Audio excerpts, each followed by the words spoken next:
Levy. Label. We're on. We're on. Good evening, gents. Good evening, everyone. Good evening, gents. George here from the Monday Blues, joined by Andy and Mus. How are we, lads? Well, not bad. How you doing, Mus? Look at you. Good. It's been a while since I jumped on. Mus looks upset already. Depressed, bro. These blokes done my head in, man. Can we an email today? Have $50 in your mouth. I saw that. Yeah, I got that email. Can we just start by before we join this chat? Before we join this stream, Andy just unblocked Mus from the group chat for the last. How long has he been blocked for? Almost a week, man. A week. So I think Mus has not only got a lot to get off his chest, he's been blocked from the group chat for the last week. There's a lot. There's a lot to unpack here. So quick shout out to Carl, running a little bit late. Hopefully he can join us soon. And Miles are late out.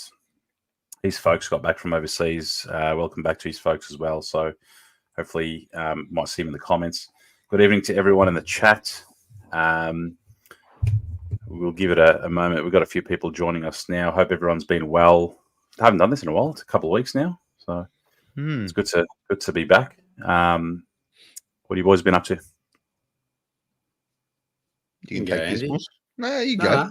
I'll lay low for a bit, bro. I'll just ease my way in because if I go real quick, we might just simmer. be cut within the first 5 minutes, I reckon.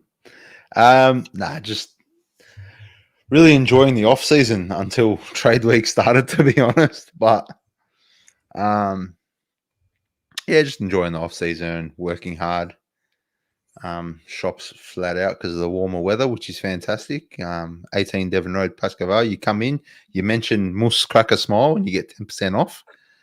And a big congratulations. Sorry, you finish.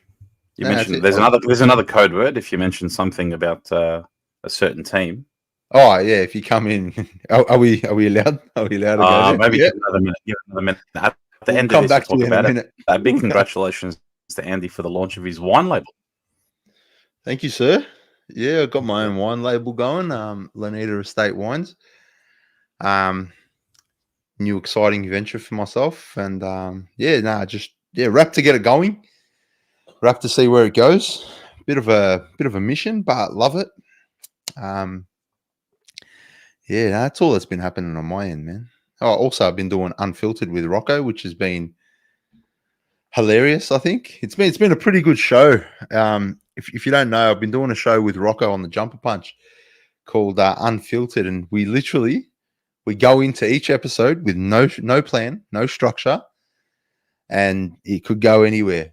I think Georgie pointed something out to me last week, which was amazing.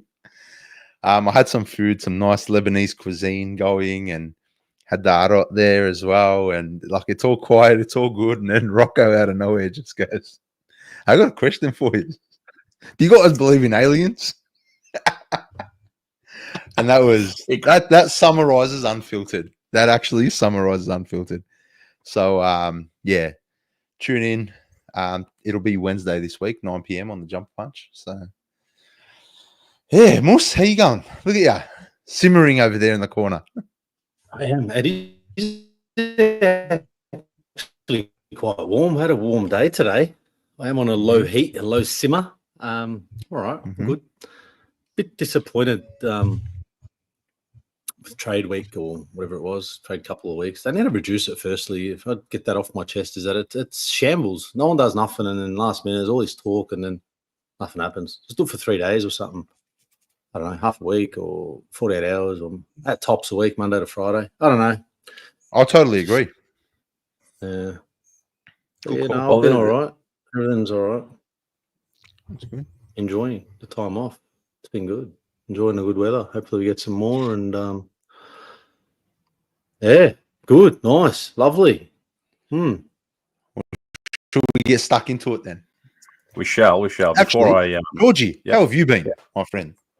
I've been well. Thanks for asking. Can't complain. It's been good. Enjoying the warmer weather. It's nice to have a little bit of a break. It's always fun trying to follow trade week through all the different social mediums. But like we said in our group chat, I fully think that if I don't have Continental tires in my car now, or if I don't install a ream, that theme song's in my head, right? You can't the amount they play those same ads over and over again. I was singing install a ream for the last 6 or 7 days straight, but I think the AFL are trying to make it into a big shebang, like Sky Sports do deadline day in the UK and whatnot. It's like, come on, it's a bit artificial that last day when they say hold off the deals till 2 p.m. and then make it look like they're stressing out and all. But the deals are done, right? There's a bit of chest beating and all that kind of stuff. But yeah, so it's,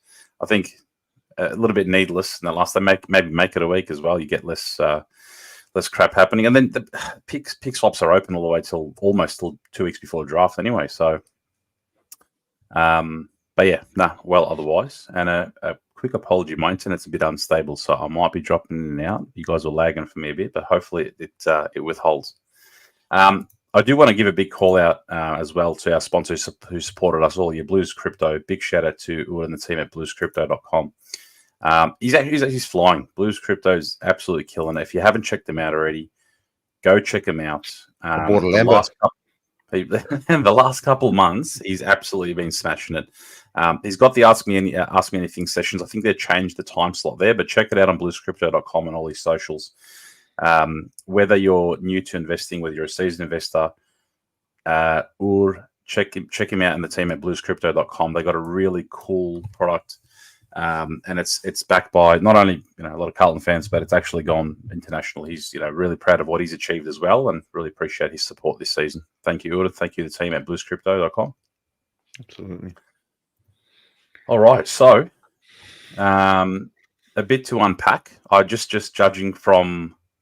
I could feel that there's a lot to get off your chest. I think I'm going to be a bit positive here, but I feel like there's a lot to unpack, and I feel like you guys have had a lot to say. Mus, I might kick it off with you, considering you've had the muzzle on with a group chat ban.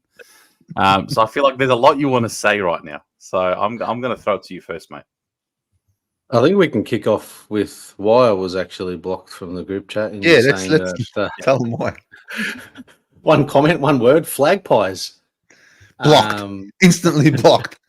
So for everyone watching in our group chat, there's, I don't know, maybe 10 blokes in it. If you say anything out of line, out of pocket, you generally get a yellow card first.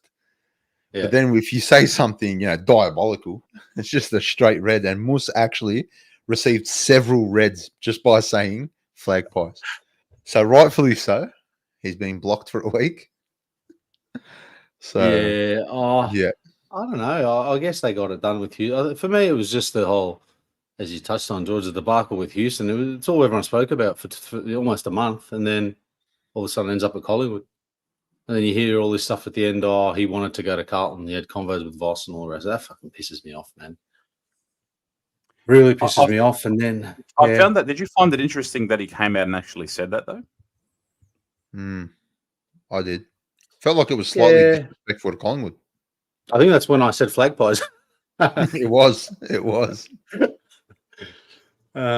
Just that sort of stuff. And then, we're going to sort of get through it, but just the delistings around sort of, the Owies and Kennedys, which I personally think, they were the backbone and got us through and got us over the line in a lot of those games. So really disappointing from me, but I don't know if you want to go into further detail or, sort of pick one and sort of dissect it. There's going to be what upset you the most, Mus? What upset Kennedy, you? I think Kennedy, just with the that last game against Brisbane, just sort of his body language. I know when he finally signed the deal with the Doggies, he went back and reflected. I saw that video. That's great. But at that time, he sort of did say he was quite pissed off that he got subbed out. He just had a kid and flew over for a final and got subbed out, which wasn't ideal, but his body language said a lot. And just he's been that guy that he played every game in 2024, which I think only a selected number of guys did. But for me, it was just he was that guy that you just asked him to do a job and he did it. There was times he was rucking, he was in the back line, he was in the forward line, he was kicking goals. He was everywhere. And for a player to be tasked with a job and get it done almost every week in, week out, and to be sort of handed that card at the end. I don't know. I wasn't really fond of it. I don't know. I guess in hindsight, he sort of, now that he signed at the Doggies and all the rest of it, he sort of said, oh, no, look, I'm thankful for Carlton. I guess he has to say that. He's a public figure now and all the rest of it. And he doesn't want to sort of, leave on bad terms, so to speak. But had he not ended up at the Doggies and on the end of a good deal, it probably would have been a bit different, right? Yeah, absolutely. I'm with you. I actually agree wholeheartedly with Moss on the Kennedy thing. Look, Owies was value. With Owies, we were always going to use him for his value, for his worth, and he actually had a good year for that. So, it's understandable. And, I mean, he kicked how many goals? 35-odd goals or whatever it was for the year and had his best year. It's just that disappointed me because he had his best year. We finally had a small forward who hit the scoreboard, albeit, he is a bit of a downhill skier if we're being completely transparent. He does go missing against good sides. But still, I mean, he kicked 30-something goals. Yep. So, that hurts. But for me, it was Kennedy. It's you got a player there that can do everything. And I think players like that, role players who can be put into any position and do well, you just don't get rid of those players. I don't know. It's just we're banking a lot on JSOS, I think, to come back and play that role. I look at our list and we added Haynes, and I don't know. I saw Fox Footy do their best 22 or whatever it was, for next year. And on paper, to me, I could be wrong, and I hope to God I'm wrong. It looks like we've regressed on paper. I agree. And I feel like we've put all our chips onto pick 3. This pick 3 has to be the greatest footballer in the history of the Carlton Football Club because we've sold our present and future for this kid. Yep. So I'm seeing a lot of Carlton creators and a lot of people in the community be real positive about this. And Georgie, I know you're quite positive about it. I'm leaning more towards the fact that I feel like we've regressed. I don't think we've improved while other teams around us have improved significantly. They've added weapons to their arsenal. The thing is, real quick, this pick 3, I don't know, I haven't had a look at sort of what's on the table and what's coming through, but what's this pick 3 going to bring that Binns or Carroll wasn't already bringing? Well, he better be ready. For 2025, what's he going to bring? That's the thing. We don't know. We actually he'll don't play know. For a start. He'll play. He'll play consistently. Well, that's the thing, Georgie. He'd better play, and he'd better play fucking well. This kid, I don't care if he's 18 years old. I'm not taking it lightly on him. And it's the club's fault. It's like you've now applied so much pressure to this young kid that his career is almost stuffed already. If he doesn't come out and have a rising star season, caliber season, then what have we actually added? We're in the window now. We keep being told we're in the window now. And I understand Tassie's coming in and draft picks are important. We had pick 12 and 14, which I was really happy with, right? When we went up to 3, I thought, I reckon we're going after someone huge here. That was my initial thought because I thought it's a pretty deep draft this year, they keep saying. So, the first 20 kids or whatever are all very good players. So I thought 2 kids, 12 and 14, you got a good chance of getting quality there. Absolutely. But, hey, Austin's got his eyes set on, 1 or 2 players potentially that, he's hoping to get with pick 3. He better be right because this is Austin's legacy now. This draft will become his legacy. Yep. Good points. Some good points. I'm going to go a little bit differently. I agree with some of those points. I think, firstly, it was a bad week for Matthews at Carlton. I'll tell you what. If you're Matthew Kennedy, Matthew Owies, it's a rough week for Matthews at Carlton. And I've swung from both sides sort of in the last week about my opinion on and sort of what I'm thinking about it. And then I've settled on I'm actually a bit positive about the trade period, and I'm going to back Austin until he can't be backed anymore. So I'm going to back his strategy, because I thought to myself most recently, I hear this commentary about Kennedy and Owies. These are your heart and soul players, and these are the guys in the off the field, on the field, and that make a difference. And then I thought to myself, shit, if Matthew Kennedy and Matthew Owies are the barometer, we're in trouble. Like if they're the standard or they're the barometer, like that doesn't sit right with me. And I said, could this be our Treloar and Stevenson moment? I'm not comparing players. I'm not comparing Treloar to Kennedy or Stevenson to Owies, incidentally, even though they play midfield and forward. But could this be a moment where I look at someone like Matthew Owies, who this is his maximum currency at the moment? This is the stage where he's as valuable as he's probably going to be. What is he, 27 now? He's had a standout season. Contract year. Obviously, I don't really believe the reports of how much he was asking that crazy sum. But do remember, this guy was a Category B rookie for a long time. He was on minimum money, 1-year deals. He wasn't getting paid what his teammates were, right? So he probably deserves, and his agent probably done well saying, we should get him a contract. Have you lost me? We're still on. No, you're good. No? I was still on. Yeah. His agent probably done well asking the question about getting him paid at the end of the day. Someone like Kennedy as well, who wouldn't be on serious money, but he'd be getting there up there in the cap as well. And I feel like we've shot ourselves in the window, shot ourselves in the foot before the trade period window, with Kennedy non-sub, subbing him off against Brisbane, then publicly within days of the season ending, putting him in the shop window, basically saying, "Yep, he's up." So you've instantly basically said to takers, let's hear your best offers, because at the end of the day, we'll part with him if the deal's right. And clubs are going to know that. Well, you want to part with him, so you're not going to get what you want. You'll get what you get. And I still feel as though, yes, we got 38 for Kennedy when they were floating picks around the 40s or whatnot, and Caleb Daniel getting 25, and there's a lot of comparisons. Bailey Smith for 17.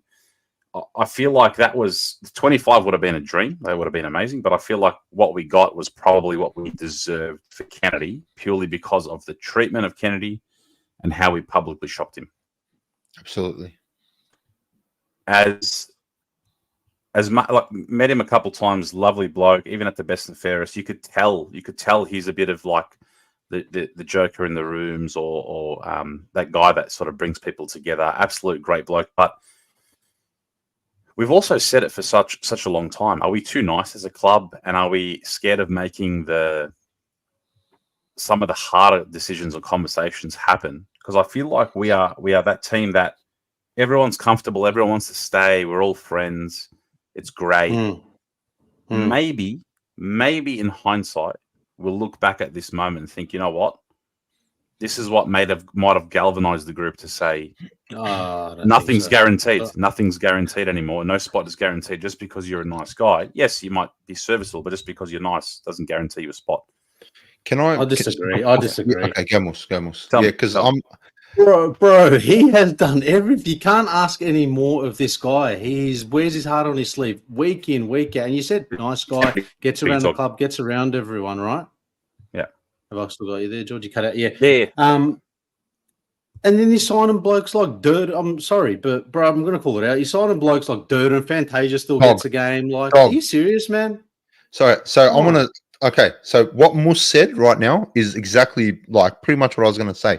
What you said, Georgie, was absolutely right.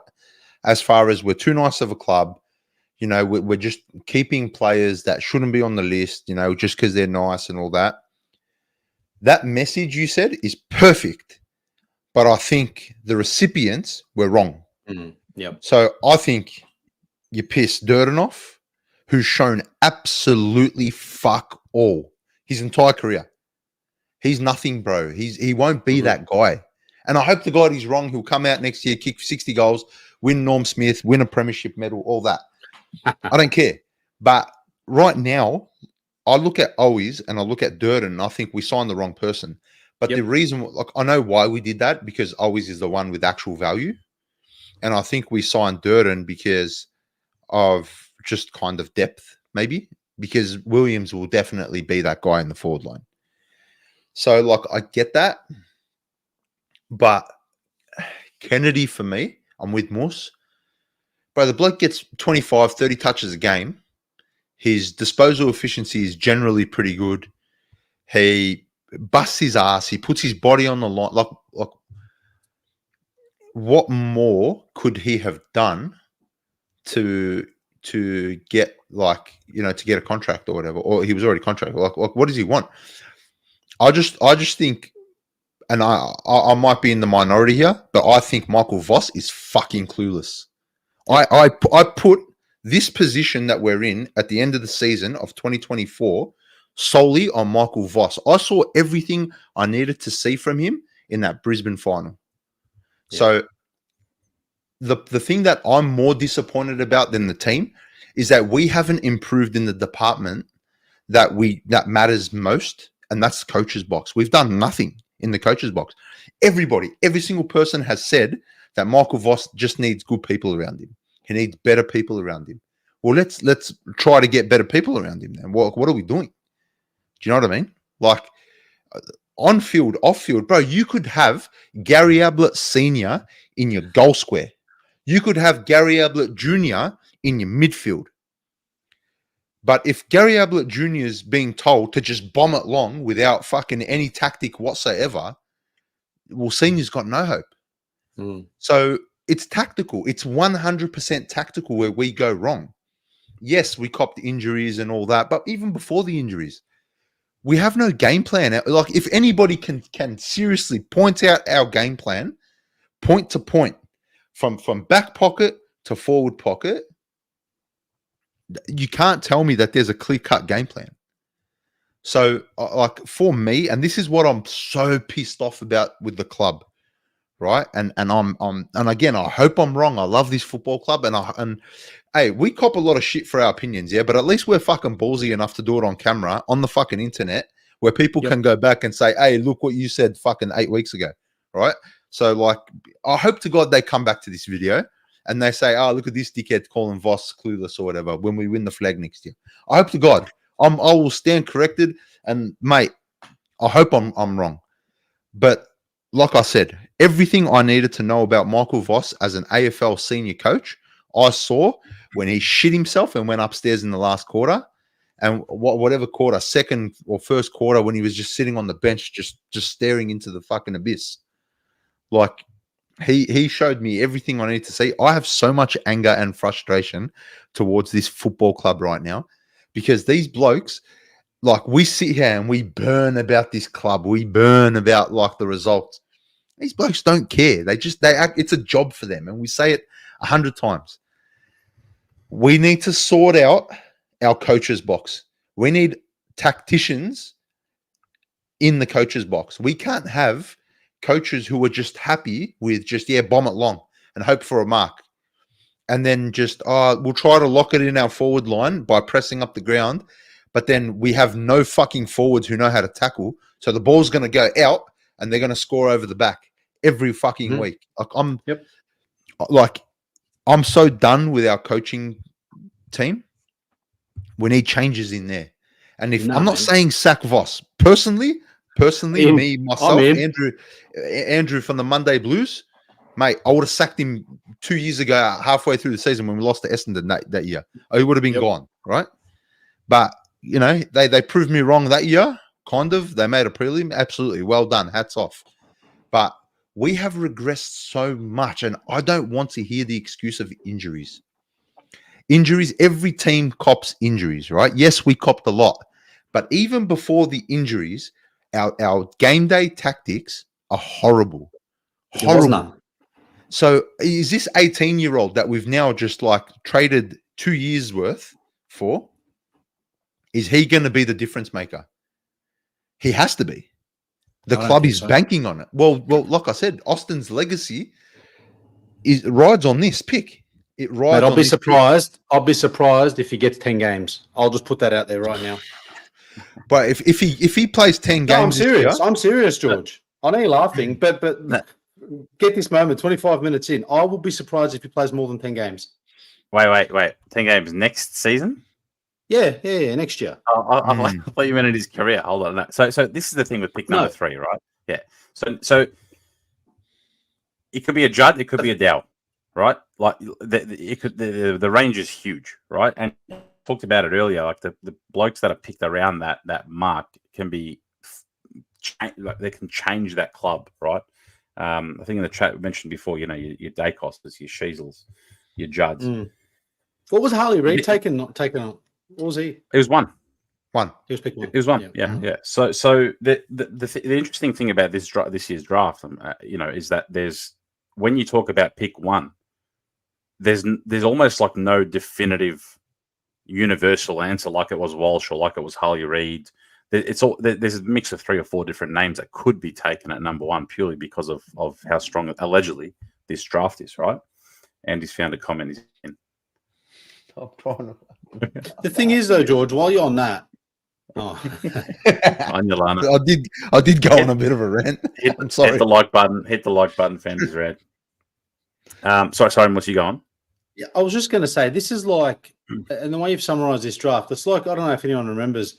Andy, you remember this? Going down to Whitford Street or JA shops, and you ask for 50 cents of mixed lollies, right? And then it comes in a brown little bag, and no paper bags under the table. But anyway, a little brown bag, and you get, you know, a handful of lollies, and you just stick your hand in. You don't know where you're going to end up with. And it's the same scenario. I feel regardless of who we pick, right? The pressure on Stocker was nothing. Like the Liam Stocker one when we traded the first and the future first. I mean, that's nothing compared to pick 3 now because we've got future first. Sorry, current first, future first, and then how we bundle it all in 12, 14, went up to 3, Owies, all that jazz. Whoever we take, there's a lot of talk about obviously, you know, having speed in the midfield. There's a few names mentioned there. Lawler, Walsh's cousin, O'Sullivan, Draper. There's, you know, and it'll be very interesting to see. I reckon, you know, we asked Nick Austin to be bold. We asked him to be bold and take risks and make moves. He's done that, right? He's done that. Maybe not the way that we all wanted him to, but come between now and draft, I think the trade period's up until the 8th for picks, and then there's like a 2-week gap, and then it's the draft. You know, he'll be floating. He'll be saying it might be on the table. Hit me with your best offer. He might split it. We don't know, right? He might split it and try and get the best possible offer. There's been a lot of talk about if Draper's not taken at 3, Adelaide's got 4, and they're going to want to guarantee and get their man from South Australia. Could they give us 4 and something else to sweeten us? So I reckon Austin's he's still thinking of things. Sure. I mean, yeah, you'd have to, right? You're the list manager. The kid that we draft, if we do draft someone at 3, if we take it to the draft, whoever we got, we've been talking about speed in the midfield, right? That's what we'd be talking about. I think that's going to be that player that has to slot in and work his ass off, get in the squad. Who comes out? Who comes out? You look at so in the midfield, right? You got Chera, Walsh, Cripps, Akers and Ollie on the wings. Hewitt's going to be that guy now. Hewitt needs to stay healthy. And what are you talking about, bro? He had a stellar year, bro. He did. No. What I'm saying with Kennedy gone, Hewitt's role becomes even more important now. And he had an amazing year, and it was shown at the BNF. But we need him to obviously stay in his form. He's going to give you a good game. I don't remember Hewitt ever having a really bad game. Like Hewitt always gives you 110%, like Kennedy did. Going back to Kennedy really quickly, my opinion on that one, and again, the club publicized this shit. They said, I'm pretty sure the club said it, he wanted midfield minutes. We could only give him forward minutes. So therefore, and then he said, that's, you know, I found out how I fit into their plans or whatnot. If I look at the forward line, where you've got Charlie and Harry, you've got Elijah going in there. You've got Jack Silvani coming back, Fogg, Motlop, Durden, Williams, Ashton Moyer. right? How many minutes is he going to get there? How many minutes is he going to get? He was more impactful than 3/4 of those names you just mentioned. But they're obviously happy to say, let's get his salary off the books, and we back the crop of the forwards that we have, because we can't give him the midfield minutes he wants. We can give him forward minutes, but we probably can't give him that many. So that's his decision made. And again, we might be saving up for something when it comes to restricted free agency next year. Who knows? Like, it's just saving up some cash. Yeah. Send to for me, it just doesn't make sense, though, George. Like, it don't make sense. I get what you're saying. But what you pretty much said then is we shouldn't be going for a mid. And pick 3 is going to be a mid. Say it again, sorry, Moose. So you sort of, you hopped on the fact that with Kennedy, not George, George, you playing with Kennedy, sort of, needing midfield minutes and that sort of thing, and there was no space, and he got pushed up forward. So we've got rid of Kennedy, but now we're going for another mid. That's not going to get game time, because then you still got your Bins, and I'll put Bins on top of this pick 3. Sorry. Well, we don't know that. Hang on. You can't. We don't know this kid. This kid might be a star. Like, that's why I'm like, the pressure's on this kid, but they reckon this is the best draft in years, right? You know what? I would personally like, and I know there's a bit of talk about this guy sort of and ahhing. If we put Chera on the table and got some good value out of him and ended up with a pick 2 or pick 3, I'd be going all in, invest everything into that, right? Because it makes sense. But it doesn't align for me to piss Kennedy off and go hard for a pick 2 or pick 3. I don't know. See, I love midfield. I love Chera, bro. Sorry, George. What's he done? Bro, don't forget, before he done his hammy last year, this guy was amazing, bro. He was our best couple player. Good games last year, bro. Well, what? You're thinking of 2023 when he had that big run. That's what I'm talking about. 2023, last year. Yeah. Yeah. So bro, don't forget. Don't forget, cuz when he was playing, he was dominated. He was our best player. So was Jack Martin.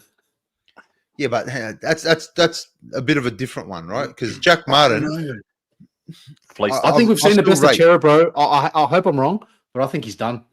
Wow, that's a massive call, bro. That's because he's still young. For me, he's still young. Jack Martin's getting up there with age, but Chera for me still young. Maybe a new strength and conditioning team comes in, sorts him out. I know he went overseas. He went to Dubai, I think, or somewhere. To suss his calf out. I'm still a big believer in Chera. If he gets his body right, I will never forget his run when he shaved his head in 23. That was massive. Shaved head Chera, bro. He was the only positive when we were playing shit. And then when we started going good, he went to a different level as well. So don't forget that, bro. Like, don't write him off just because of one bad season. Look at Cripps. Cripps had a pretty average season. It's my PTSD, bro. Once a player at Carlton Football Club goes down that path, it's just what happens. Cruiser, Jared Waite, it's just what happends, bro. Paul Cruiser played every single day. Overplayed him hard as a kid. Like, he get thrown into the ruck as an 18-year-old, getting battered every week in, week out. Chera, I still reckon he's our best delivery into the forward 50. We need more of that. Petra Khan's comment here. I think the match committee plans to have a different lineup next year. No Martin, no Owies, no Kennedy, no Cunningham, no Marchbank. We will look different in 2025, which is a good thing. We absolutely will. There you go. Just on that, we are going to look different. Are we going to play different? Like this is, and this goes back to the tactical side of things. Like, where is the growth coming from now? Where is the change of game plan coming from? What's going to change? Like, I need to see. Like, that's my big watch of the year, Michael Voss for me. Sorry, Georgie. No, it's a great call, and I think just touching on, one question before I just maybe go on something that Petra mentioned there, but midfield mix. I forgot to mention about Cooper Lord. Almost called him Ollie Lord from Port. Cooper Lord. I feel like he's going to get some more minutes now in Kennedy's departure. He got lost you, Georgie. We've lost George. Gone. Georgie's gone. That's an unfortunate angle too. Let's just bag him out for 5 minutes. Bag the Monday Blues. We'll just bag him out. Yeah, nice weather. While we wait for Georgie, there he is. Georgie, you back? Yeah, that's shoddy internet, boys. We absolutely lost you.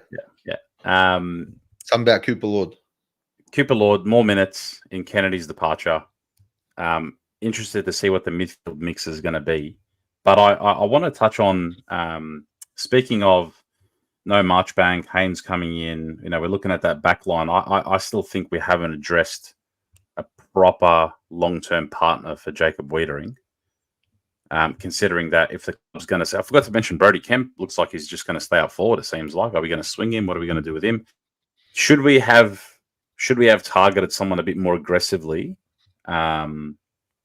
during the trade period as a key post, or do you see someone as a delisted free agent in defence? What do you guys reckon? Do we have a list, or so? I haven't even had a look. Who's been delisted that we could potentially touch? Today, I found it very interesting. Tom Cleary from Port, who's contracted next year, but he's been delisted. 190 centimetre key defender. He's 30. He's not a young player, but he's played over 100 games at AFL level. That doesn't worry me. His age doesn't worry me because we're in the window. Yeah. He's still, a few years at the top. Absolutely. Like, he's a big boy. Could he be someone? Could he be someone that we look at as a delisted free agent? Granger Barris from Hawks as well. I feel like the club's got something up their sleeve when it comes to delisted free agency or something. Yeah, we pick up in the preseason draft. We got Lewis Young. Oddly put all the chips. That's what I found interesting from Fox Footy today. They had Lewis Young at centre half back. Hey, to Lewis Young's credit, he was probably best on in the Brisbane final. He did really well. He still looked lost. He did. He still looked a bit, how you going? He did really well against Saints the week before, or a couple of weeks before. I don't know, man. I don't know. I read the positivity. I see the positivity on other channels, and I don't feel it. Like, I can't. I'm so hurt by that final. I'm so angry at being down by 60 points to 0 in a semi-final. That for me is unforgivable. And the players don't give a shit about me, right? Like, I'm just like, who the fuck am I? But like, I feel like the club has to earn my respect again. And again, like, I'm a nobody. They're not going to think twice about me. But I don't trust this football club. I don't trust this team. I don't trust the coaching panel. I've lost a lot of respect for a lot of players and the coaching staff just from that one performance, that one single performance. Was it the one performance, though, Andy, or was it a build-up of what we dished out towards the tail end of that whole year? Look, yes, I'll probably a build-up, but I thought we did really well against West Coast and St Kilda, right? The last two games with the young kids. I'm not mad at them. Then we changed. Then we changed back. I'm not mad at those kids. I'm pissed off that Doherty got a game. I'm pissed off that the Koenig was on the bench. I'm pissed off that we sub Kennedy of all players. There's just a lot of things that didn't need to happen. Chera shouldn't have played. He wasn't ready. Yep. And you called it, bro, in the lead up to the game, right? You said, this could go very bad, and it did. It went horribly wrong. I got no faith. I've got no belief in this football club right now, and I'm just angry. I'm really, really angry at the club. They sent me this email today telling me, you get a scarf. You get a scarf with your membership this year. Win fucking games, bro. I don't want a scarf. I will hang myself with this scarf, bro. Like, I was waiting for it. Do you know what I mean? Like, what you're literally handing me the rope. Like, for those listening, he's joking. I'm joking. I'm joking. I'm not going to neck myself. Mental health and awareness. All the rest. Beyond Blue. Beyond Blues. Yeah. Go see your GP. 5 free sessions. A mental health plan. All that. It's rough being a Carlton fan. Straight out. That performance is scarring. I've tried everything possible to erase it as much as possible from my memory. It's different. The Collingwood 2022 one, it was one of those ones that stays with you and prints with you. This one, I've tried everything to get it out, right? Like the 60-0 scoreline, Voss looking bewildered and then going up into the coach's box, all that stuff. Graham Wright, his appointment, I feel like should shake things up. Generally speaking, when you've got moves at that level, that change cascades, right? Change cascades. So I feel like there's going to be some movement there. What it looks like, who knows? A lot of talk about Brad Lloyd, going on next year and what's going to happen there. And the football department should see a shake up. Georgie Coop, thanks for tuning in as always, mate. If we got Houston, would the outlook be different? I'm going to personally say not really, because in our system, right? I also don't think Houston ticked exactly what we needed. I don't think Houston was, when I look at the gaps we have, I don't think Houston plugged those gaps. Yes, he makes us instantly a better team. I don't think he plugs the gaps that we have. I don't know about you boys, if you boys think anything differently. No, same boat, George. Better user of the footy. I think two-time All-Australian, fast player. I think he does make a difference. I think he makes quite a difference. But again, it must not be what we want. It just we don't want a fast side. We don't want speed. We don't want good ball users. We don't want players who know what they're doing, who have fucking half a brain. We don't want that, bro. We want players that just are told, see ball, get ball, kick ball. That's it. That's it. No tactics, bro. We don't do tactics here at the Carlton Footy Club. That's it. I'm fucking so cut, man. I'm so angry at this club, bro. What was that again? So we'll change from, what is it, mens sana compressor? We'll change that whole thing. And what is it? See ball, get ball. See ball, get ball, kick ball. That's it. Doesn't matter where it goes. Doesn't matter how far you kick it. Just kick it. Someone else's problem down the field. That's it. That's the new slogan. SG, GB, KB. What? the acronym for see ball. Too many acronyms for me. No, I agree. I think he would have made a difference to kicking efficiency, outside the pack, delivering into forward 50. But again, key defender for me. Speed in the midfield is going to be interesting with who we draft, of course, as well. The wings are going to be interesting because Camporelli's coming in, Jackson Binns on the periphery, Hollands, Akers, Cottrell is going to be an interesting one as well. So there's going to be some interesting calls next year. I think going back to Petra's comment, we're going to look different. Oh yeah, like you said, Andy, we're going to play different. It's all about that forward mix as well, how we can balance that all up. And we haven't. What gives me, again, I don't like using the word hope as a Carlton fan because the hope is fucking destroyed. Everything's just destroyed. This is the fucking one. Yeah. This is the one.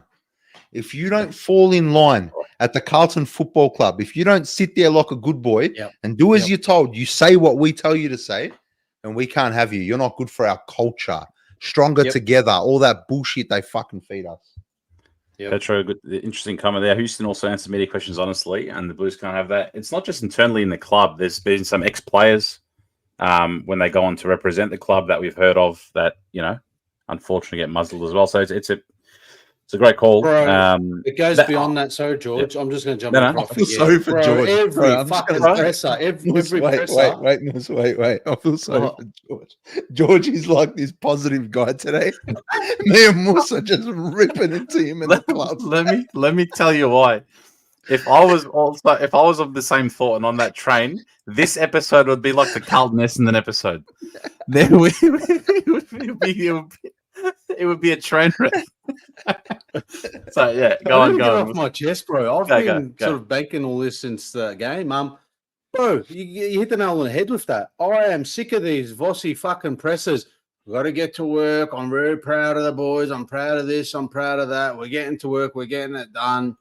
And that's it. He ends a presser. Every fucking week. Go back and watch every single one. He will say, get to work. I'm proud. And get it done. That's it. Nothing more, nothing less. And proud. Look, there's been a few things that I've been skeptical. I'm still back at him. Absolutely. I've been skeptical of some of his commentary. The best and fairest one was interesting because he mentioned, whether you agree with this or not, that Corey Durden embodies stronger together. And I'll get to the story. Andy just shared a comment firstly. Jay Taylor, I haven't seen that name in a while. Boys, I've jumped on to download Peppa Pig for the school run tomorrow, and you blokes are live. Wow, we are back, mate. Thanks for tuning in. Hit the like button while you're here. On you, Jay. Just let can you drive Petrarca to Icon Park end of next season, please? Can you say what you just said about Corey Durden and that message? So in his speech, if you guys caught it, he was saying that I can't remember exactly what the other scenario was, but he said Corey Durden is one of the players that embodies stronger together. Who the fuck said that? Michael Voss at the BNF, right? So, hey man, we're about to get this channel banned tonight. I might have stumbled into a deep moment between Andrew Russell and Corey Durden. Went to the bathroom at Palladium, and they were there, and Corey Durden, they were having a convo. Like, obviously it was like deep, right? So I don't know what they were talking about. Didn't eavesdrop. I left. It seemed like a farewell or a goodbye or whatnot. Obviously they spent a fair bit of time together. What, in the toilet? No, I meant during the season. Anyway, but let me go back to Michael Voss. I don't want to make a joke of that. But Michael Voss said Corey Durden, he's one of the... He loves Durden. It's obvious now, right? He said he embodies stronger together. Now, I see a lot of commentary before I get into it. I see a lot of commentary about Durden, his upside, what he can bring, all that kind of stuff. Let's see it. I can't wait for next season. I hope he can get in and play with Fogarty and Motlop and all that. But this was interesting. He said when he popped out his shoulder, you know, when it was the West Coast game, he popped out his shoulder. He's gone to bench and let's not share that yet. Let's not share that. Macca, thanks for tuning in. No, I'm not reading that out. He's gone to the bench. Moyer's been subbed on, right? Was Moyer subbed on the West Coast game? And he to Voss's words, Corey Durden embodies stronger together because Durden came to the huddle and wanted to be there for Moyer getting subbed on and coming on, and he was G'ing him up. That's embodying stronger together. It's being a good teammate. Isn't that like a non-negotiable? I don't know, bro. Is that not what you do to a young kid about to play his first game? You G him up, have a chat to him and G him up.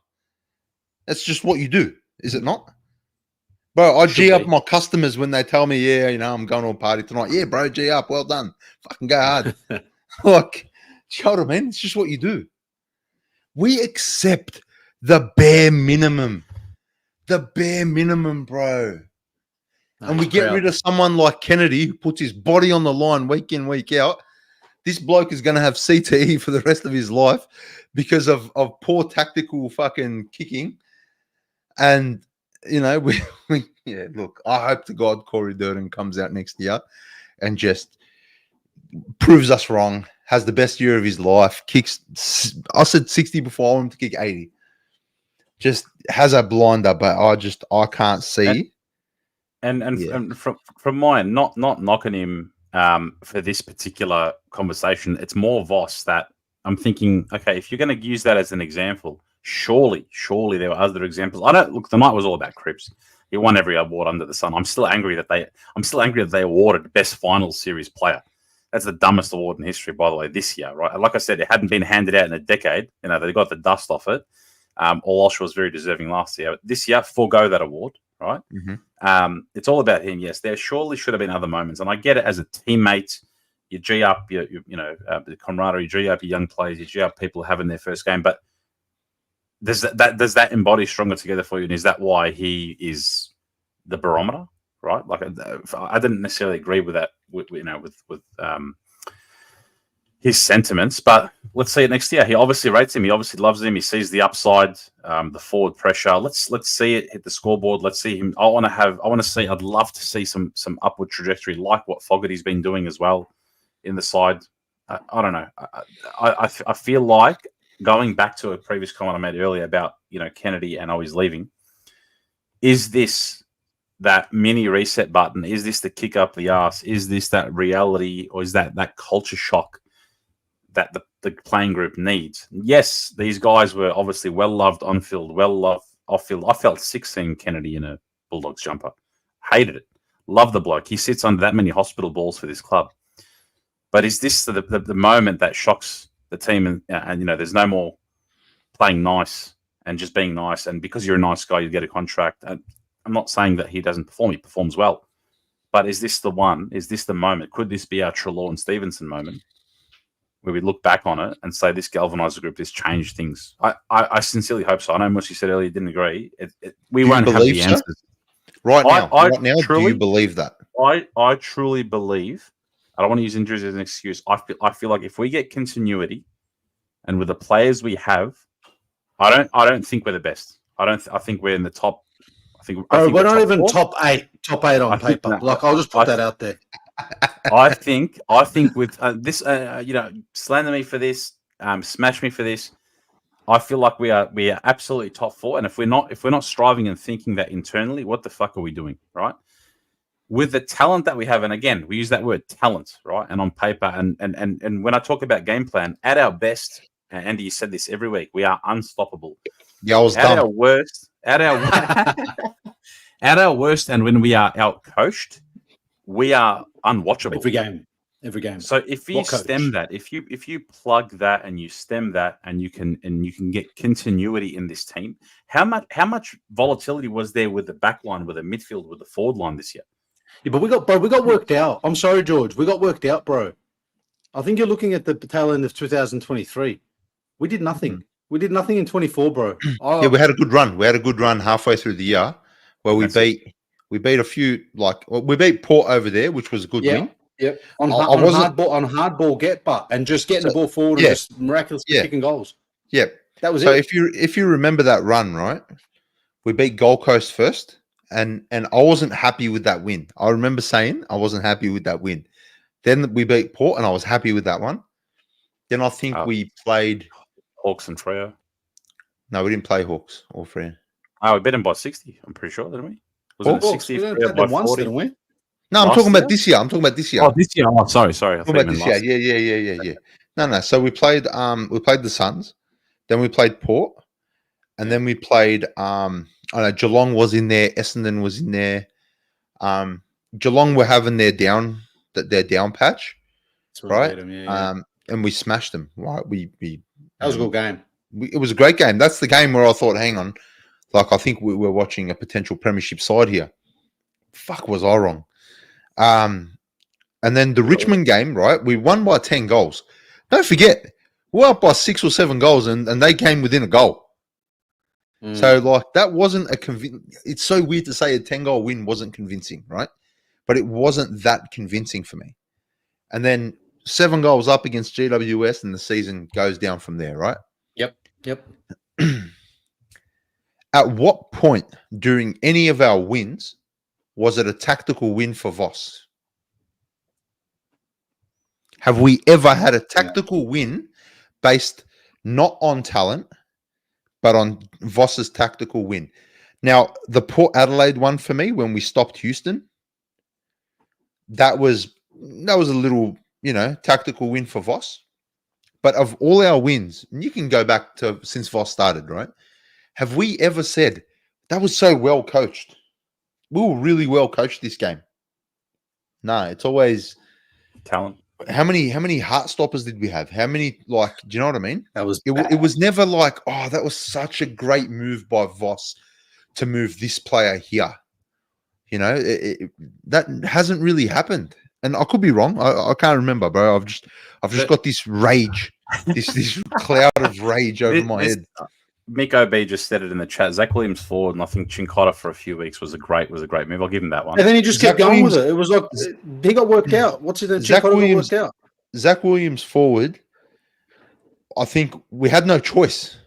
It was by default. We actually had no choice with that one. What are you going to do, bro? The bloke's getting nothing. He was doing nothing in the back line.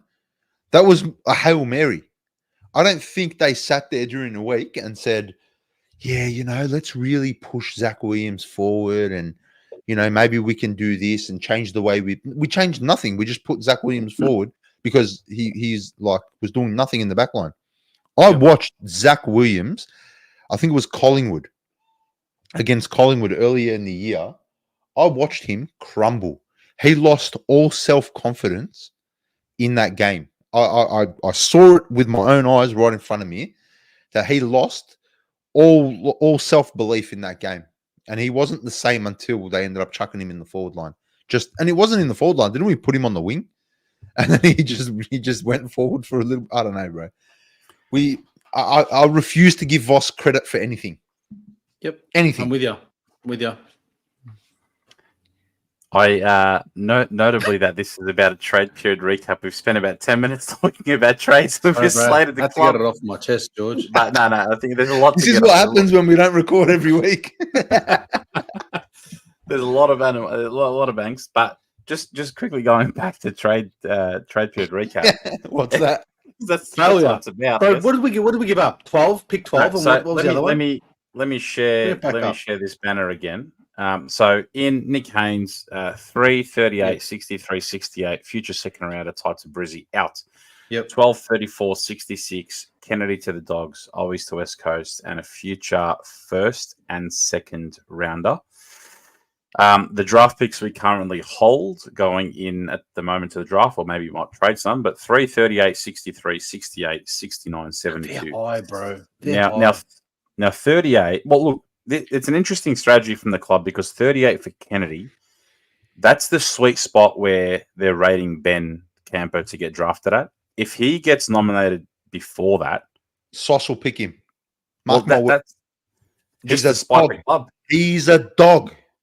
He ruined the club 25 years ago. He ruined the club 7 years ago, and he'll try to wreck us again. He's doing at St Kilda what he did to us. He can't let go of his old clubs. He cannot let go of his old clubs. When he came to us from GWS, he brought a bunch of rejects. He went to St Kilda. He's taken our rejects. I'm telling you, he's going to go after our players. He's a dog. I'm with you on that, Andy, in the fact that I feel like he can't hold on to it. Sorry. He can't admit to a bad decision, I guess, or a choice. I feel like he has to make up for it. He chases his losses almost. Yes, right? he does. But obviously separating the Carlton player, Stephen Silvani, from list manager Stephen Silvani, the guy I love the guy. List manager Stephen Silvani is a bit of a prick, right? But yes, he might spite us at, I don't know, what is it, 32 they've got, and say, no. He'll probably use he what? He'll use his first pick just to really wreck us. Pick seven. I think it's at that sweet spot. Whether we do something on the night, before the night is an interesting one. 63, 68, 69, and 72 we're going to be those used, I think, originally for him. And then they're saying Lucas might even be in the rookie draft. There's the possibility to potentially split 3. I still think we'd probably take 3, and then are the clubs? There was an interesting conversation on radio the other day about, are clubs too nice when it comes to draft and trading, like especially the draft, right? Like it seems as though there's historically, when they know that a club has nominated a player, or next generation academy, father son, all that kind of stuff, it sort of deters other clubs from bidding on them, just to be like, he's going to go there anyway, let him just go there. But there was a conversation where I can't remember who was saying it on SCN, it might have been, but they were saying, why don't other clubs make it harder for their rivals and the clubs in the competition? No, make them pay up, make them work for it. Therefore, you're making your side potentially a little bit of a beneficiary by the other sides weakening their draft hand or what have you. And then there was an argument, a counter argument saying, well, the kid, if they do match, if the other club does match, the kid that you take with your second option mentally might go into the club thinking, well, I was always second choice. I was the backup plan, right? Do you risk and gamble it there? The kid that comes in saying, well, I wasn't the first choice. Speaking of first choice, like you said earlier, Houston coming out and saying, I wanted to go to Carlton. I still am bewildered that he even said that publicly. But yeah, so there was that interesting conversation. I don't know what you guys think about that when it comes to the draft. Do you think clubs, the AFL, or what it should be a bit more, lack of a better word, I was going to use a word, I probably can't use that word now, but a bit more aggressive? Yeah, I think they should be. Absolutely. And I think at the top end of the draft, they generally are. It's just when it comes to those mid picks, second, third round picks, everyone's a bit more loose. But they're pretty. I'm assuming someone's going to pick Ashcroft, which is going to make the Lions bid up. So, I mean, why wouldn't you? It's a good tactic as well. It's actually a really good tactic. It's make them use their picks, make them bid up. Speaking of Mick, his namesake here should go for Mick Maguire's son next year. So imagine that. You just say, make Collingwood pay up. The other thing as well, a conversation that came up was you might fracture a relationship with said club if you're looking at working out a trade in future as well. What happened to the Camporelli boys? I thought one of them was supposed to be top 10. Now we're talking about 38. Yeah. What happened there? Well, this is what a great call, and this is what I think I mentioned in the chat the other day. It's a bit concerning that they're talking about Ben sliding in the 30s. They're talking about Lucas potentially being late or in the rookie draft from these kids that were hyped, all Australian, winning awards and whatnot. Are we as a club, and I've always said it, I'd hate for Carlton fans to say, we've got the better brothers, not the Dacos brothers, we've got the Camporelli brothers. Don't compare. Don't start that cycle and putting that additional crap on these guys, right? We don't have the Dacos brothers, and the Camporelli boys, I'm sorry, at the moment, wish they were as talented as the Dacos brothers. I'm going to put that out there.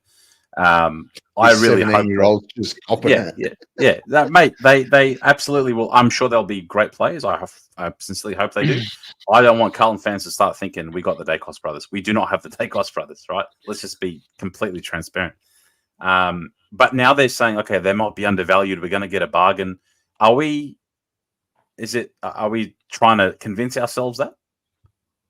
I haven't followed the back towards the back end of the draft at the moment. I'm interested to see opinions and your phantom guides and things like that. But yeah, you're right. He was talked about as a top 15, 20 pick, and now we're talking in the 30s. Again, is that part of clubs saying, well, he's going to get to Carlton, so let's just not bother? I hope so. I hope that's the case. Yeah. Because if we're relying, if we're putting our future into pick 38 and 60 something, then it could be in a bit of strife. I don't know. But I'm just a dickhead on the internet. I don't know, bro. I don't know nothing about anything. And these questions can't really be answered now anyway, because you've got to wait it out. You've got to see, development, all that kind of stuff as well. It's going to be to see when they get injured and how long they're out for. Yeah, nice. I reckon we're going to make some moves in the delisted free agency space. I think that'll be interesting to see who we go for, and then who we draft for. We'll do a show after that as well. That'll be good. But who do you think outside of us? Who do you think really won? Maybe one or two clubs that really dominated the draft period. Sorry, the trade period. Richmond? More picks than Skittles. They got 8 picks out of the first 24. They literally have 1/3 of the draft of the first 24 picks. That's incredible. Hawthorn ticked the box. Yep. Collingwood. Yep. Hey, for me, doggies, friggin' who'd they get rid of? Smith, and who's the other one they got rid of? Caleb Daniel. McRae as Daniel, well. Kennedy, sold mid, back up, Bonton free up. I don't know. Bonton Kennedy sounds scary together for me. I'm sorry. I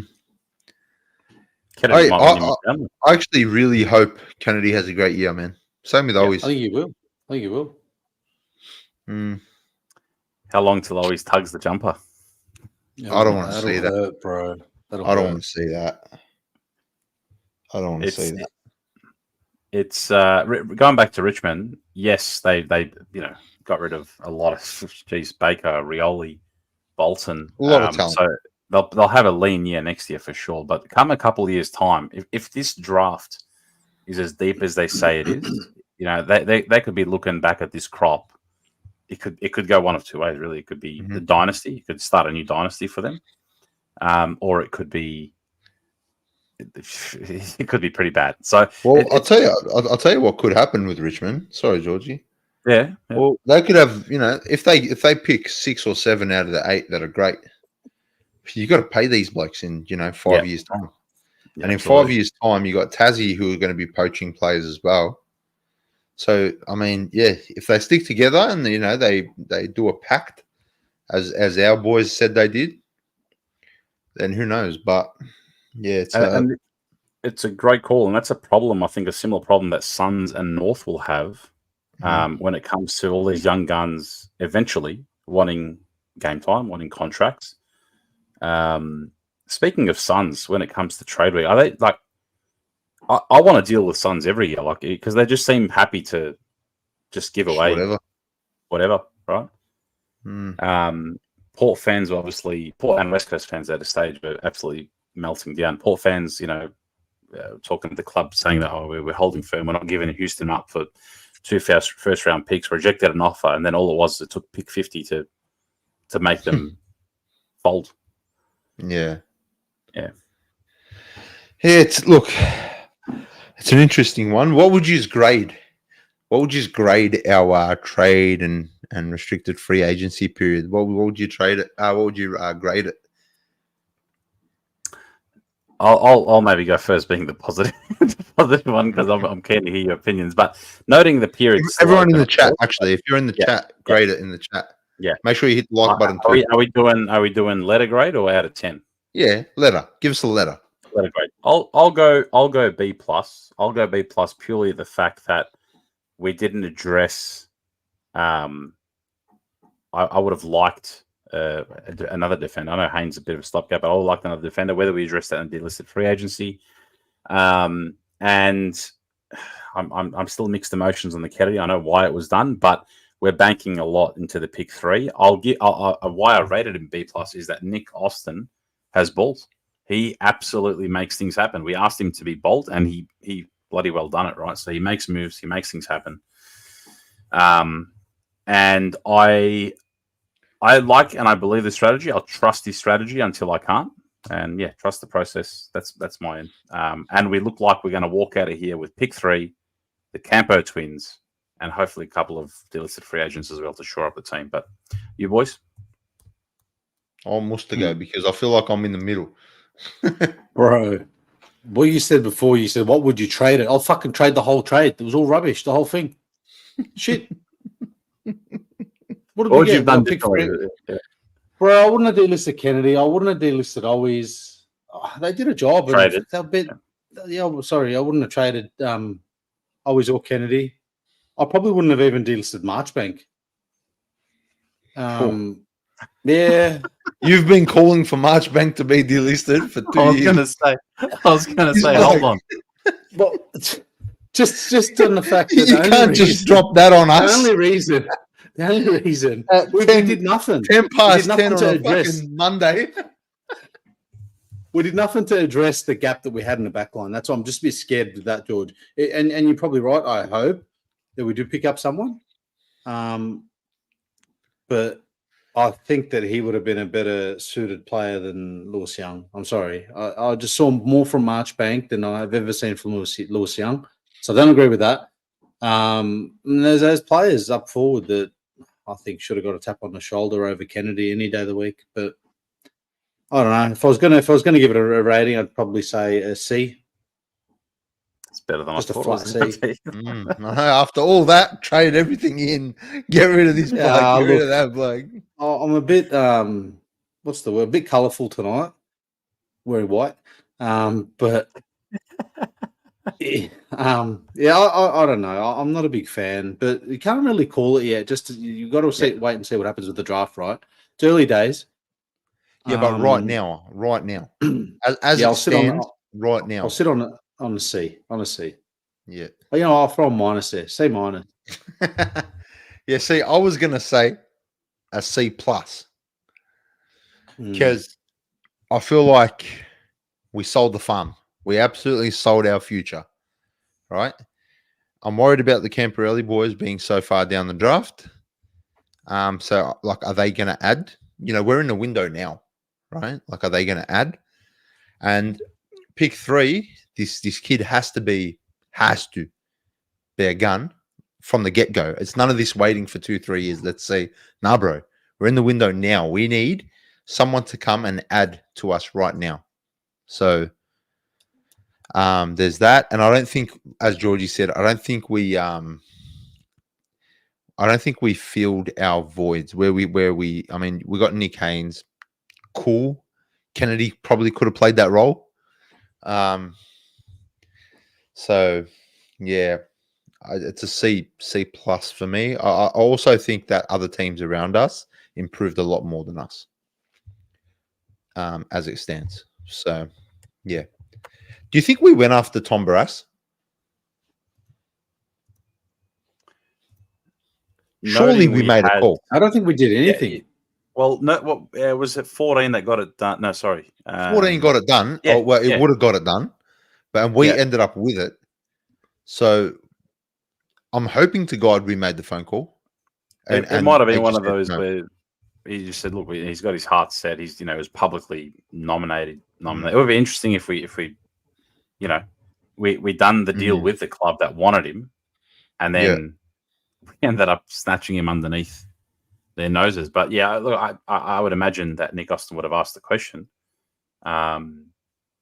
It's just I still reckon he's got plans, in that whether it be someone like a Tom Clurier, Granger Barras, or someone in the wrong Barras free agency. Wrong Barras. Well, Sam Durden is still on the list. He's uncontracted. So that's wild. Nigel and Jack Carroll as well. So I reckon the club's waiting to see what happens. Whether it's someone like a news about Jack Carroll, don't you? I read earlier he's removed the club off his IG bio. I don't know if you want to read too much into that. He hasn't unfollowed the club or anything, but he's removed it from his bio. Whether he's someone that he's delisted, maybe a rookie. How do people know this? Who know it blows my mind that somebody watched Jack Carroll's Instagram bio and noticed that he's removed the Carlton Footy Club out of it. Definitely wasn't me. It was not me. But yeah, no, it's an interesting one with Durden as well. I believe he's still contracted. Sorry, not contracted. He's still on the list. He hasn't been delisted yet. So are they waiting to confirm someone before doing that? It'll be interesting. Just looking at the chat, I might just share a few here. Miko B for me. Ralph Panakia, C for me. Sam and Soy, good day, Uncle Sam. C for me. We did nothing compared to other clubs. William D for getting rid of Kennedy. Can buy a C-. He agrees with you there, Mus. I'm keen to see what happens for the rest of the period, but all eyes will be on us in draft night. And like I said, this kid at 3, if we take 3 to the draft, this kid, not only Carlton fans, opposition fans, media, they'll remind this kid. And one of the first questions they'll ask him, I reckon, when they start doing interviews or whatnot, is, what do you make of Carlton's investment in you? And what do you make of Carlton getting so aggressive to get into a position to take number 3, and you are that guy? Like, they're going to put pressure on. They're going to put pressure on this kid. So, allegedly, this crop, like the names that are being thrown around, concerns me that a lot of them are injured. A lot of them have injury concerns. That concerns me a bit. But perfect for Carlton. Absolutely perfect. Sign him. Give him 10 years. The names there are, allegedly will, they keep saying they fit into any AFL system at the moment. So again, it's interesting that I haven't personally, I don't know about you boys, but in our very lean years, and I say lean years like we've had successful years recently, but in our very lean years when we're, always at the top end of the draft, notably pick number 1, I'd look into the draft so much more. You'd look into the top 10 and the profiles, whatnot. When we're doing better, and we're expected not to probably get a top 10 draft pick, all of a sudden we've traded up to 3, and now it's like, let's focus on heavily into the draft again. But yeah, the range, it could be a Judd, could be a Paddy Dow. So yeah. So there we go, man. Yeah. Been a good vent. Yeah, I needed that. This is what happens when you leave a couple of week gaps, and obviously Mus being not allowed to speak in the group chat for a little while. I'm back. Yeah. All right. Nice. I reckon we call it. Yeah. Good chat. Big thank you to everyone who has joined us. Thank you for your contributions. Thanks for your comments. Thanks for your love. Hit the like button. Hit it on the way out if you haven't liked it yet. We will be back next month. Post-draft? Post-draft, maybe pre-draft, but most likely post-draft, definitely. We'll be back post-draft. It's nice to still connect with you guys in the off-season on our socials, get around the Instagram, TikTok. There's been a bit of rewatching of our Carlton Hawthorn review. It seems people want to tune in and listen to our pain. But really, really appreciate you all. Hope you're all keeping well. Looking forward to catching up in a few weeks' time. Boys, any final calls? Tune in Wednesday night, 9 p.m. Jumper Punch, Unfiltered, Rocco and Andy. Another great episode coming your way. Who's gonna sign off for us tonight? Who's gonna do it? You got to do more so. I reckon it's on you. All right, something different. Right, I got to do the. What does Amal do again? He goes. Sayonara from the Monday Blues. Yes, sayonara from the Monday Blues. Sikino no.